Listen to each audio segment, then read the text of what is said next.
Hello world, I wanted to make a video about the state of Civilization 7 and this is one of my first videos because I grew up with playing Colonization decades ago, and so far I always liked what they did, how they evolved the formula of the game, and this time it seems to struggle. So here we are, we try to be positive about it, just me saying what I dislike about the game and what I think just needs to change in one way or another. I will also try to make to give them ideas on how they could change it.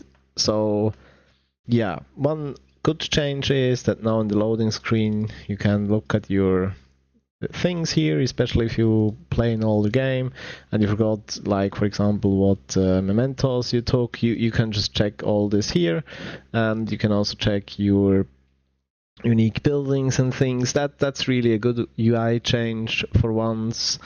Then what I still don't get is why is this so big? Like it would be, you could do that at so much smaller and it would look so much better, right?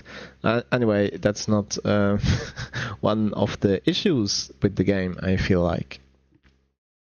So now first let's be a bit positive. I really think what they did with combat, the changes they did to combat are really good. Because before, the double attacking archers were just too strong, and once you had them you could just take over other major civilizations' capital cities, and no one could really stop you until they had walls up and the cities could attack you back. But even then, if you had 2 or 3 double attack archers, until then you could still just take over cities despite they are being defended. So the change they made to the walls and to the army are actually really good. Also, when you lost one of those units with double attack, it was like I have to load and play the game without losing any units, at least in single player, right, to have a really good game. Now the army units are actually the pawns, and they are replaceable like it should be, and the general is the thing that gets the XP and gets the cool abilities and buffs all the units around him. I really love that. So combat would be more interesting. What I don't understand, for example, is when we put the archers inside our general. And now the weird part for me is when I unload them one by one, he still has movement points. But if I unload them by using deploy army, he loses all his movement points, right?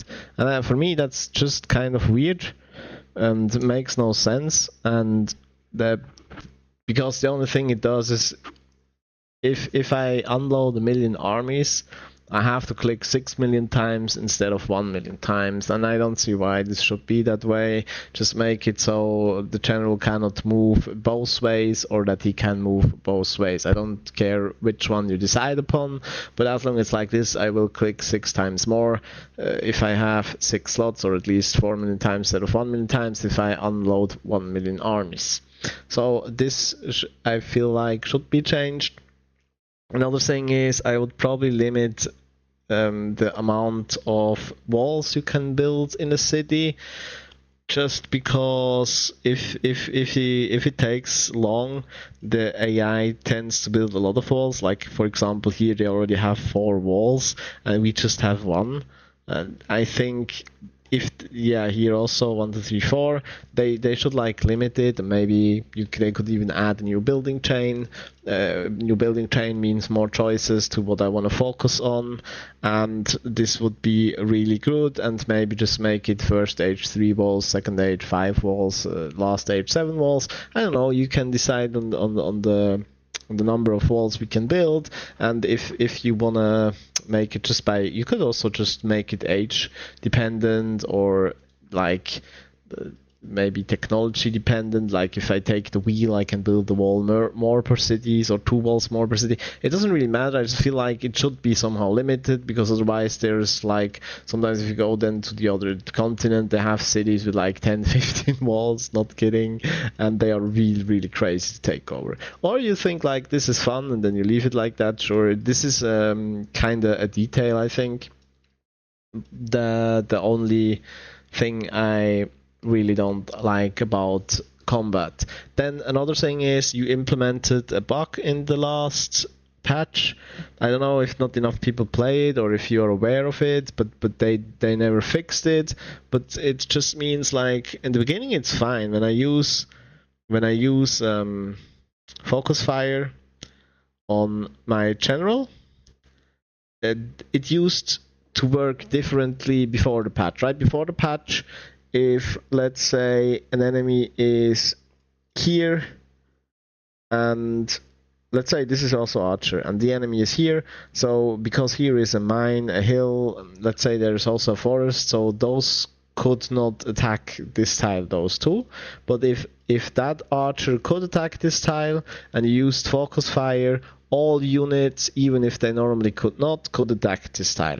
Now they changed it, this does not work any longer, so only units that have line of sight can actually attack the enemy if you use the focus fire ability. So far so good, but doing that they somehow implemented a bug, because now sometimes instead of attacking, units just start walking around. I noticed this when it never happened before I took assault, but after taking assault it sometimes happens, and it even happens if, let's say, we line them up perfectly on those 5 tiles. Let's say this is the enemy city I want to attack, then I have on those 5 tiles here, I have archers, my general stands here, and I use focus fire. Now you would expect that all 5 attack, because all 5 have free line of sight, but now suddenly they all 5 just walked around without attacking. I can see if I find a save where I can demonstrate this bug, because it happens quite a lot of time, and it ruined my last 2 games, because then if they walk instead of attacking, they just die and get crushed. And the worst part is if they can't walk, they even get an order like this now, to if in the next turn I will not get control automatically of the unit, but instead it will walk automatically, and that's even worse, right? So after using focus fire, you have to click on all units and get rid of those orders to prevent them from dying in the next turn. And I really don't know why this happens, and it seems to be a bug, and the patch is out quite long already, and it still did not get fixed. So much to combat. Now that they thought the age transition is one of the things they have to fix, and one of the things that made people quit the game or not like the game or not even buy the game. I think that assessment is wrong. I mean, the change is kind of cool, like we can choose now how we want to transition the ages, and by that we have different ways to play the game, and that gives us more replayability. Now my only problem with the age transitioning, the old version, was like if you built the wonder for 40 turns and it needed 50 turns, and then suddenly it just said like, oh, in three turns we end the age. You just built this wonder 40 turns for nothing, and in this 40 turns you could have made like 20 units. Not gonna lie, because sometimes they take 3-5 turns, something like this, and yeah, then you could at least do 10 units, right? So, or more. And that was a bit, frustrating, or if you had a long combat because there were a lot of walls and they pumped out units and you didn't, because like sometimes the barracks are inside here, so you can't plunder them.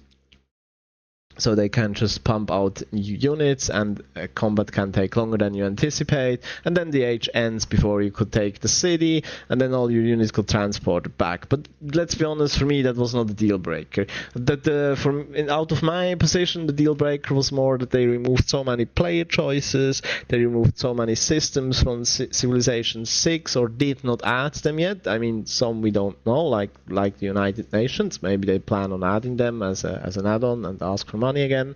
And that was also for me, that's the biggest deal breaker, because we have less choices. If you have less choices, you have less strategic thinking, and lately a lot of games that came out, especially like Dragon Age, the Veilguard, they just dumped down the game so much and took away your strategic thinking. And it's not that bad here like it was in Dragon Age, but it has the same tendency. Like, for example, they just removed the workers.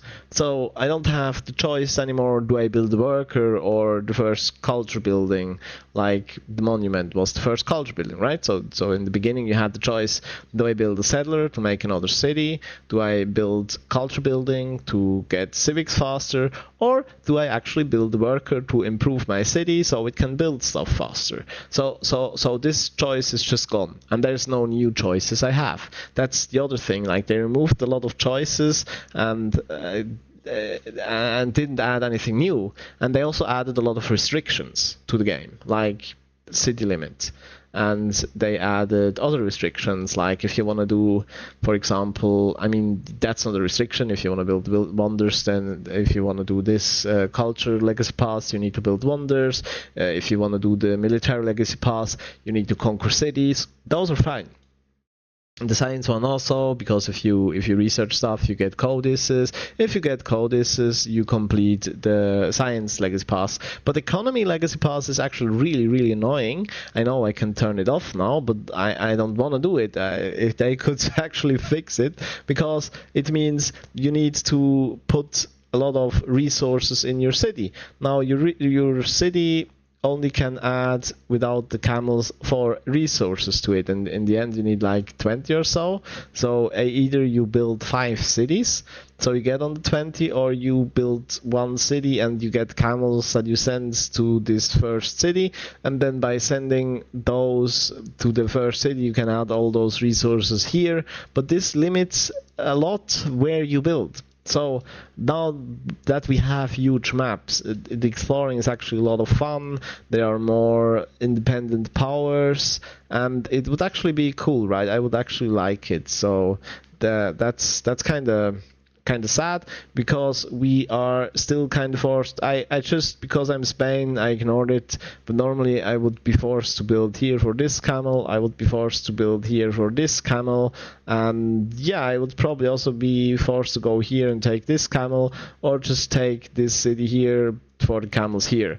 Now, why is that a bad idea, to force players to play like this? Because it just takes away the fun of strategically just looking at the map and exploring the map and then be like, wow, here's a super cool place, I want to build a city here. Yes, you can do it, but then you just sacrifice your ability to do the legacy pass, right? So I don't really like the system, how it's made, especially since we can't make that many cities. We are limited here. I just upgraded that, that's why I'm not at the limit. And because normally when I play Spain, this year is my 3rd city and this year is my 4th city, but normally I would go like 1 city here for the natural wonder, so you double and triple the shields from the wonders. Then I would go build here for the Uluru, and then I would go build here. And this city I would not build. Yet I will build the next city here now, even though I would love to take Vazed for the pyramids, right? But I will probably just build here, so we get the camels, then we have 1, 2 camels, and we can at least put like 10 here, and then we make a second city and maybe third city, and then we will have all the resources. What I try to say by all this rambling is they just removed player choice by a lot, because you are not free to choose where to build if you want to do this legacy pass. And I just think like it's not necessary. Why restrict me that much? The other thing I really dislike is this trade range thing, and if you build in range it connects it automatically, and if you're outside of range you actually have no way to connect it. Yes, I know you can take the town here and then you can change it to the trade outpost, and then we say yes, that's fine, but normally the effect from that is not big enough, so we still do not connect this one and we still do not connect that one.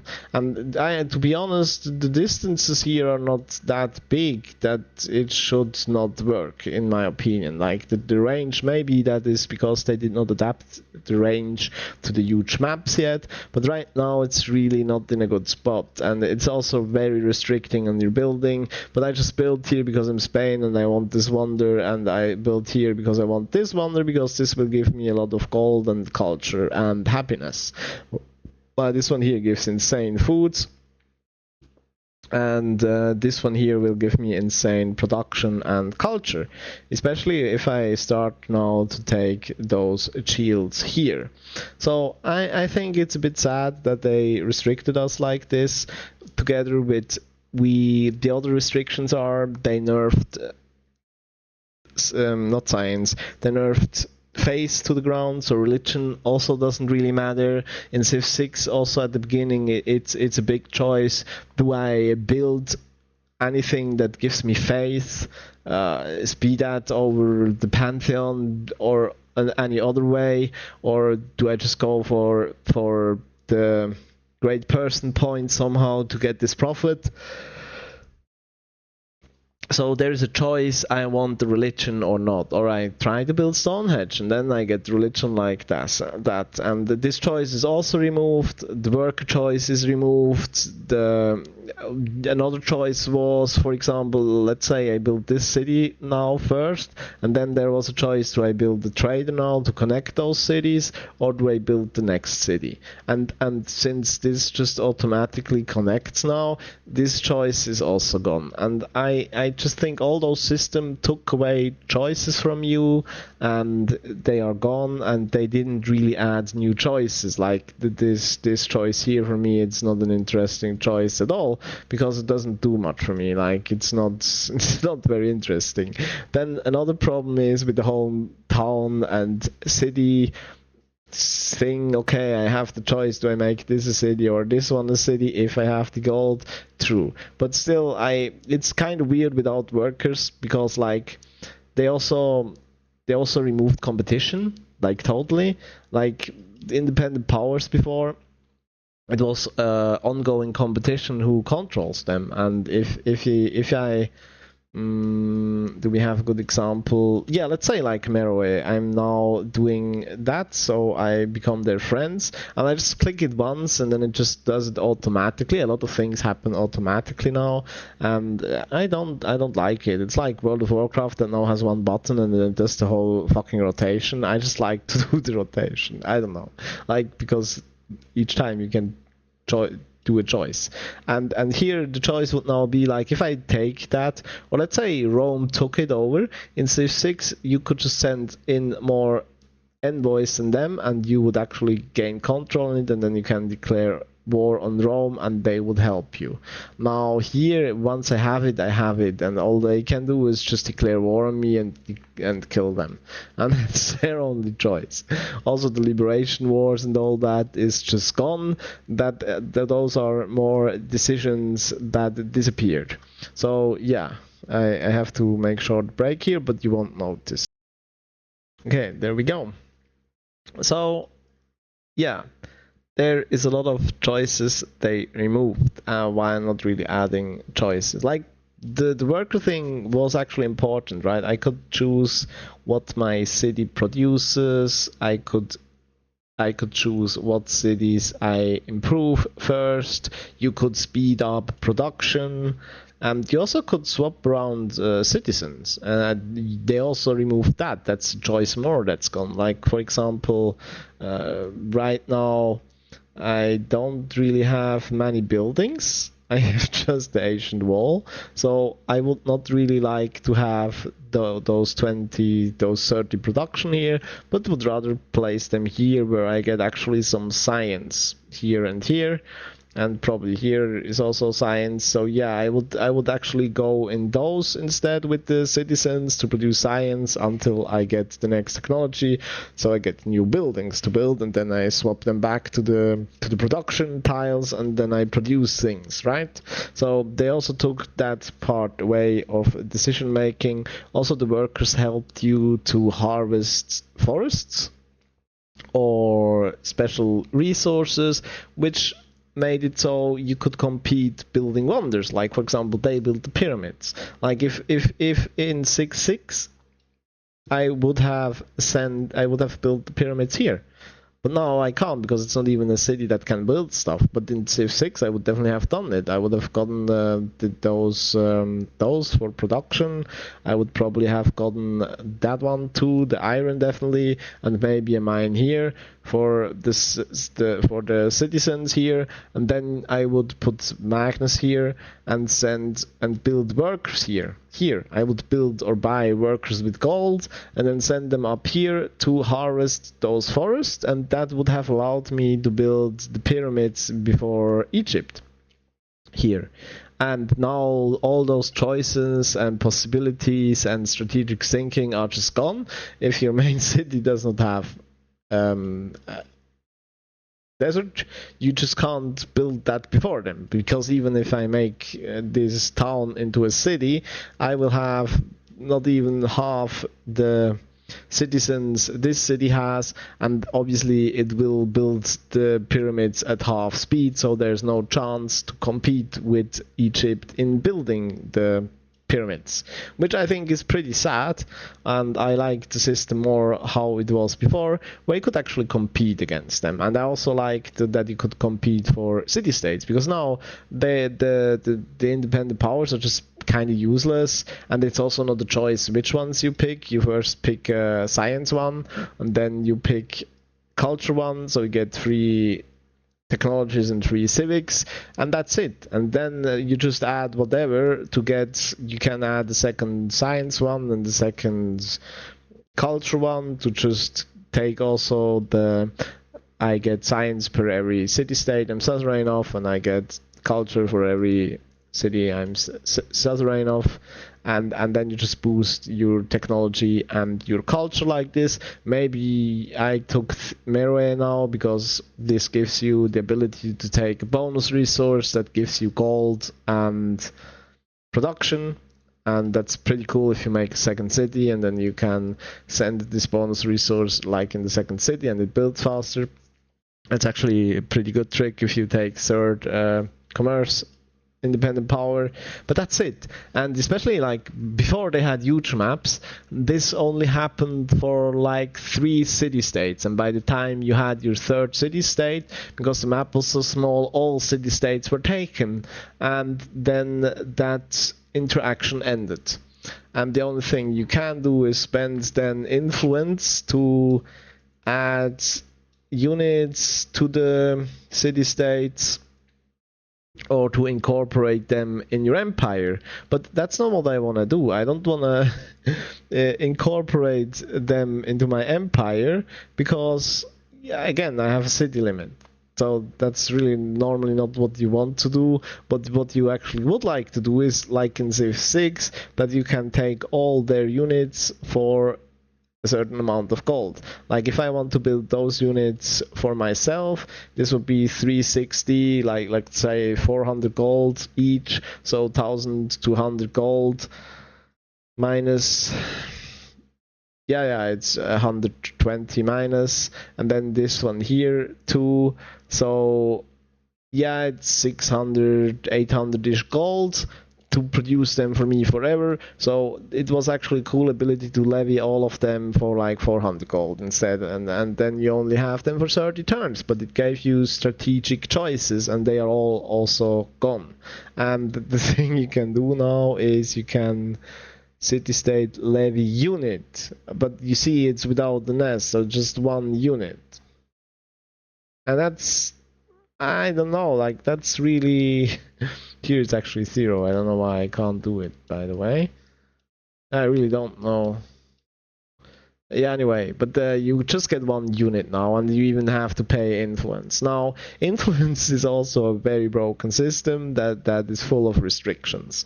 Again, restrictions. This game lives off restrictions, and I think that's why people got bored of it, because often you just can't do much. Like right now, I have one decision to make. Do I take Wazet, or do I build for the camels here to go on 5-on-5 cities? And I will probably just build here and leave them alone, because they declared war on me, and I think they declared war on me, so I don't want to go and declare war on another civilization, and I have no clue why those guys declared war on me, because I had no war so far, and I'm actually pretty strong. So if you look at the numbers, I mean, they have 80 culture, and in science we are actually leading. Those guys are stronger than me, right? So this war is actually dangerous. I didn't see they are that far ahead. Now they also declared war on me, so I don't know. This is they have war at least at the moment with Napoleon. I made peace with Napoleon and them, and they just all declare war on me for no reason. So that's also very weird, because I didn't do any grievances. I had no war. I didn't raise any city. So that's kind of it. And I just think like influence should never go into the negative, because if I go to war here, I get -4, -4, -2, I get -10 influence, and I'm basically not producing influence. Let's say they build a city more, then I'm actually on -2 influence just from one war, and for the rest of the age I will not gain any more influence, which is weird. That this should never happen, because it will stop me from doing any diplomacy for the rest of the age. And even if you're a warmonger, you should always be able to do diplomacy. This has nothing to do with it. Like, look in real life. Like, Russia can attack Ukraine, but they can still perform diplomacy even with the lands they attacked. With Ukraine, they can still also do trade agreements with China or with Iran. It's not like they suddenly can't do any diplomacy anymore, but here in this game it definitely has this effect that once you're in negative influence, and it happens very fast, and there's not many ways to change that. There's like 2 buildings, and they give like 1 influence each at the beginning. I think I have like... Yeah, here we get 2 influence, and that's it, right? And yeah, for now that's it. Later there is one, but by then you have even more negative influence. So I don't know, like in Civ 6 it was just like if you were more warmongering nation, obviously you had grievances, and then they declared war on you more likely. And that was depending on that. And the most important was you just got less victory points. And victory points were only used to influence the United Nations and the elections that were held there. And it makes sense that if you're a warmongering nation, that in the United Nations, a lot of people don't like you and they don't really listen to you. And that's exactly what happens with Russia in real life now. Yeah, more or less. I mean, there are many that just make sanctions against them and stuff like this. So this Civ 6 system was very realistic, and the one here with the influence, I just don't. It's also just a bad. I think for me that's the main reason why I dislike this game. I'm not gonna lie, it's so weird. Also, all those restrictions that stop me from actually going to war. It's not a fucking peace game. It's like I want to expand my empire and crush my enemies. That's the kind of game it should be. But there are all those restrictions that tell me now, like, yeah, you have a big army here. Yeah, you can't use it to take that because, yeah, you will build a city here and then you're at 5-5 already. Or you can actually do that, but then the cost you pay is so, especially on huge maps, like there's still a lot of of unclaimed city-states that with influence you then could add to your empire for free technologies and for free civics. And you throw all that away for one city? That also makes no sense. And even worse, or let's say I was allied with Napoleon. I know they just declared war with me and they hate me, but let's say like I invested influence early on to make them my ally. And now Egypt actually, they are at war with each other at the moment. And so I would like declare war on Egypt to help my ally. And then I crush all their cities. There's one more here from Egypt, so I become negative influence. Now, this would stop me from talking and doing diplomacy with my allies. I couldn't renew the trade agreements. I couldn't renew the research agreements because I have negative influence. So I would just be barred and prevented from doing any diplomacy. And that's weird, and I think that really needs to change.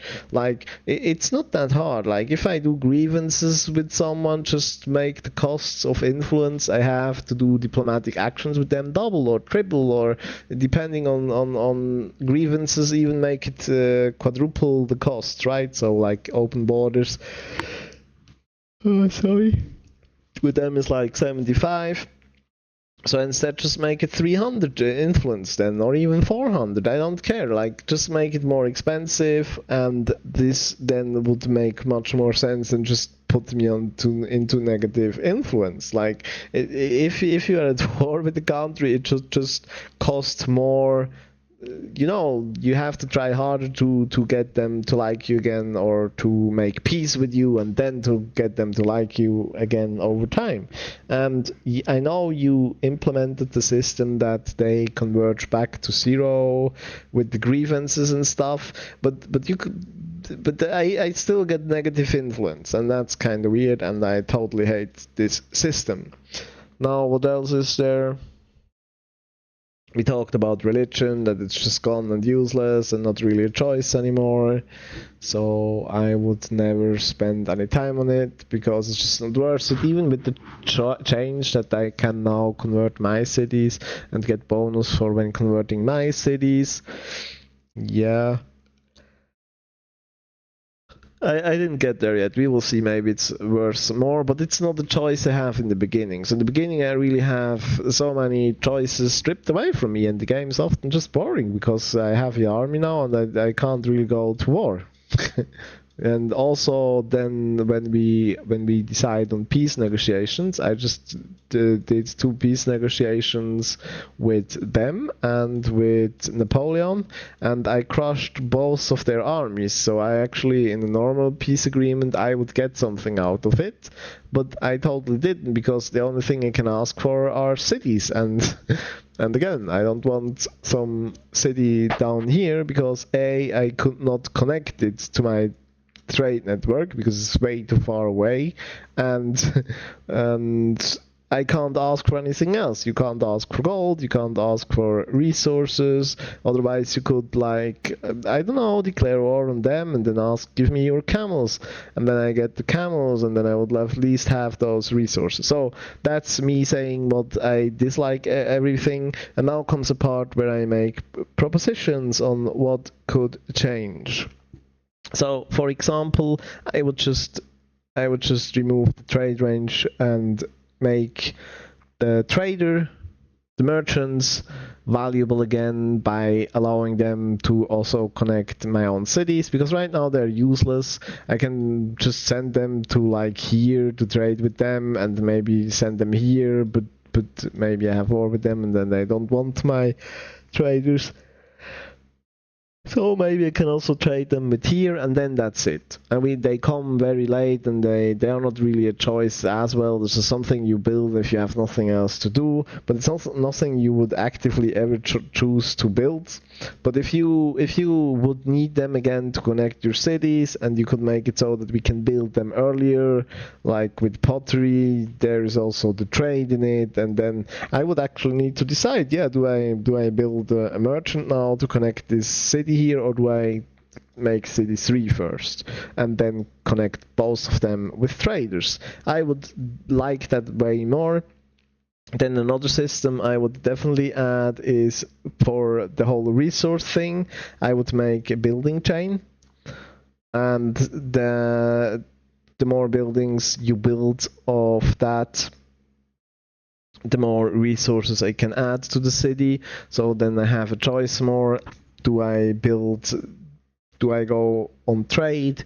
And then again, if we could trade with our own cities and we would have resource buildings, you could then add new leaders that interact with those mechanics and boost my trade routes and boost my resource buildings, whatever, that they also produce science or culture or whatever. You could do a lot of things, right? And then with the thing that the workers are gone, that's, I think, really, really sad, because as I said, it stops you from competing with other civilizations in building wonders. It's just who has more production builds the wonder. Sure, if I have more science than them, I can build the wonders before them, but only if it has space in my city. If I need to rely on another city that only has a population of 7, then I have no chance against a city with a population of 16. And in deity, they are not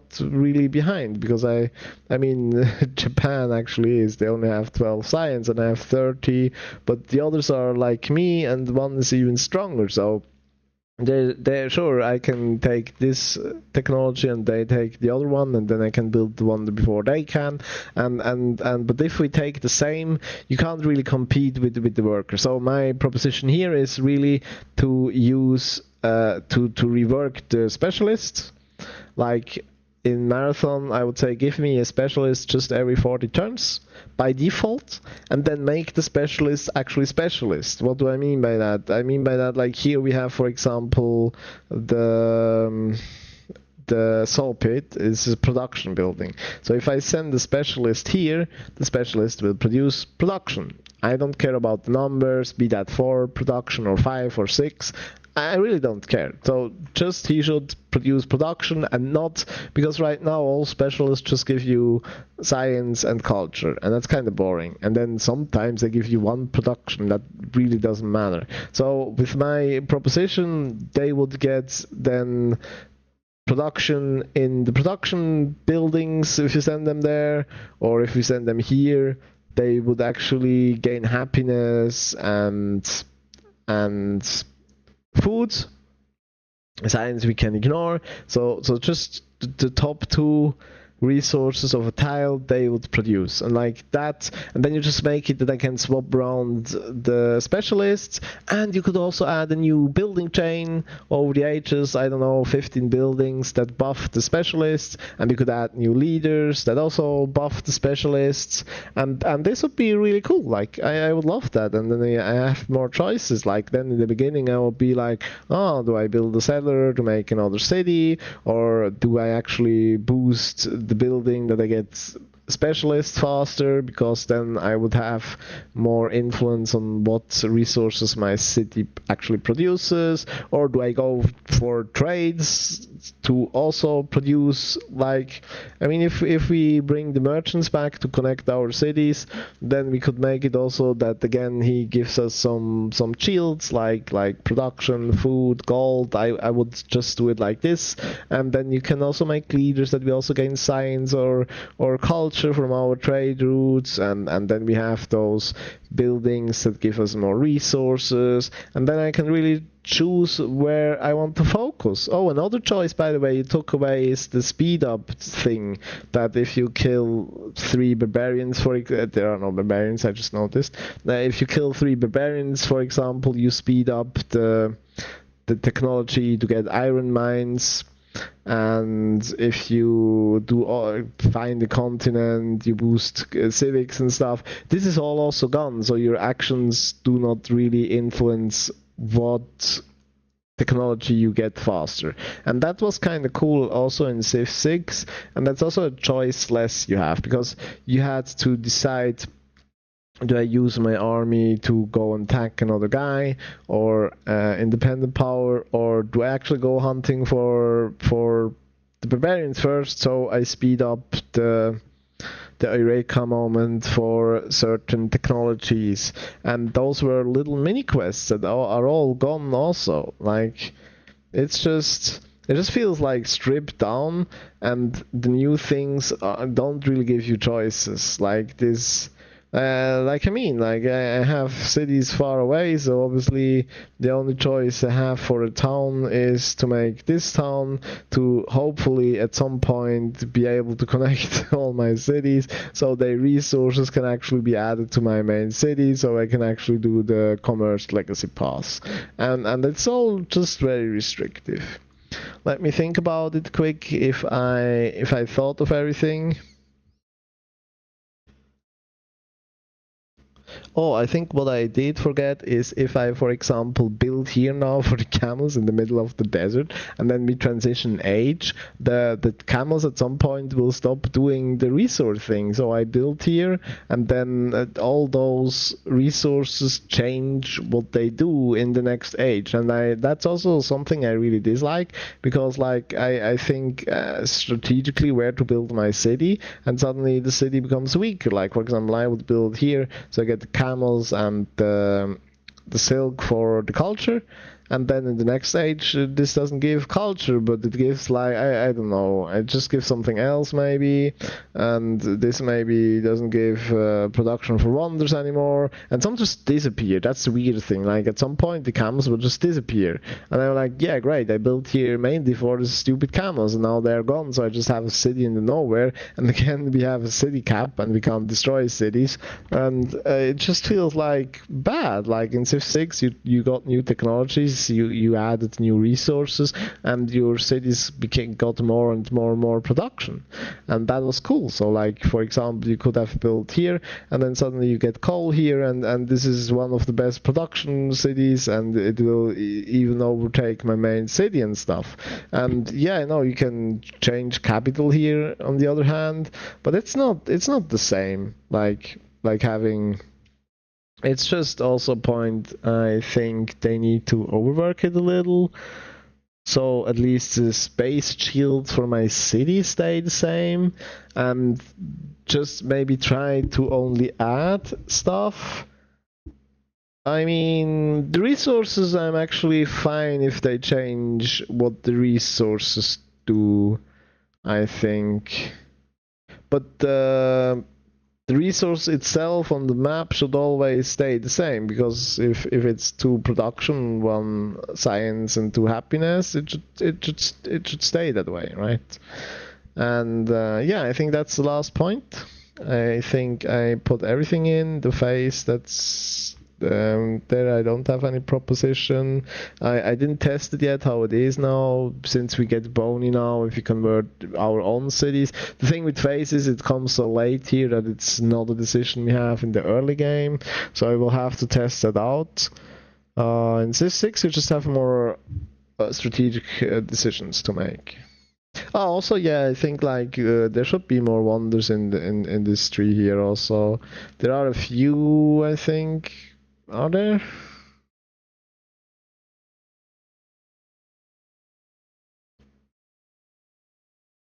Yeah, there are a few. Yeah, but most.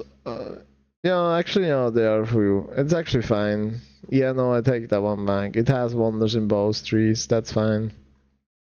Actually. So yeah, I think that concludes it. So for very important, I would change the expert thing and make me change them around. Just give me some rain above what my cities produce. Yeah, before I start repeating myself now over and over, I will conclude the video here. Thank you for watching, and have a nice evening, or day, or whatever time it is where you are. Thank you, and bye bye.